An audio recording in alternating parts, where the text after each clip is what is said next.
Secular ব্যবস্থা জমিনে আল্লাহর যে কর্তৃত্ব এটাকে অস্বীকার করতেছে। কিভাবে? সে আইনের ক্ষেত্রে শরিয়াকে মারে না, সে বিচারের ক্ষেত্রে আল্লাহকে মানে না, সে মূল্যবোধের ক্ষেত্রে আল্লাহকে মানে না, সে শাসনের ক্ষেত্রে আল্লাহকে মানে না। সো বেসিক্যালি সে জমিনে আল্লাহর যে কর্তৃত্ব এটাকে অস্বীকার করতেছে। ইসলামের অবস্থা সিম্পল, সার্বভৌম সত্তা আল্লাহ, বিধানদাতা আল্লাহ, এবং আল্লাহর উপর ঈমান আনার দাবি হলো, আবশ্যক হলো যে আল্লাহ যে সিস্টেমটা আমাদের দিচ্ছেন আপনি এই সিস্টেমটা বাস্তবায়ন করবেন।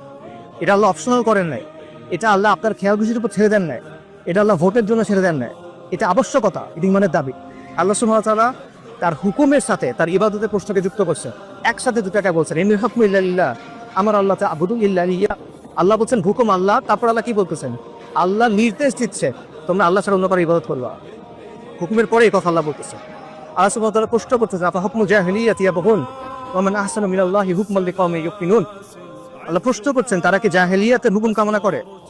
তারপর আল্লাহ নিজেই বলতেছেন যে বিশ্বাসী কওমের জন্য, দৃঢ় বিশ্বাসী কওমের জন্য আল্লাহ ছাড়া শ্রেষ্ঠ বিধানদাতা কে? আল্লাহ ছাড়া শ্রেষ্ঠ কে? আল্লাহর চেয়ে শ্রেষ্ঠ কে? আলাইহিস সাল্লাহু বিআহকামিল হাকিমিন।